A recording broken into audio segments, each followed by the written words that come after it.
লোকসভা নির্বাচনের আগে শরিক জোগাড়ে কাজ শুরু করে দিল কংগ্রেস। নরেন্দ্র মোদীর স্বপ্ন ভঙ্গে উঠে পড়ে লাগা নীতিশ কুমারকে নিজেদের দিকে টানতে আর্থিক সাহায্যের প্রত্যাশিত পথেই হাঁটল কেন্দ্রীয় সরকার।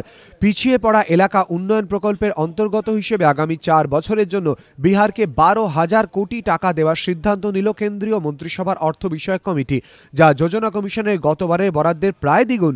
তার থেকেও বড় কথা হলো প্যাকেজ ঘোষণার সময়, যা রাজনৈতিকভাবে অত্যন্ত তাৎপর্যপূর্ণ বলেই মনে করা হচ্ছে। The Cabinet Committee on Economic Affairs gave its approval to continue the special plan for Bihar in the remaining 4 years 2013-14 to 2016-17 of the 12th five-year plan with a total allocation of rupees 12,000 crores for the entire 12th five-year plan period.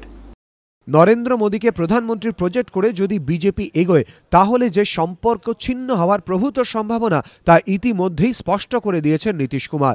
কংগ্রেসের সঙ্গে সখ্যতা নিয়েও তার মুখে কোনো শব্দ শোনা না গেলেও বিহারকে বিশেষ রাজ্যের মর্যাদা যে দেবে তার সঙ্গেই জেডিইউ যাবে বলে কিন্তু কৌশলে কংগ্রেসের দিকে বার্তা ভাসিয়ে দিয়েছেন নীতিশ।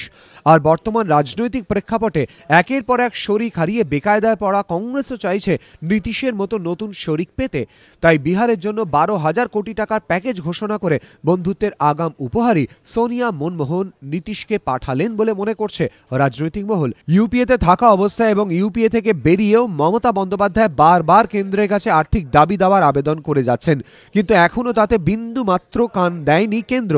আর এই প্রেক্ষাপটেই কেন্দ্রীয় সরকারের বিহারের জন্য 12,000 কোটি টাকার প্যাকেজের অনুমোদন রাজনৈতিকভাবে তাৎপর্যপূর্ণ বলেই মনে করছে ওয়াকিবহাল মহল। এবিপি আনন্দ।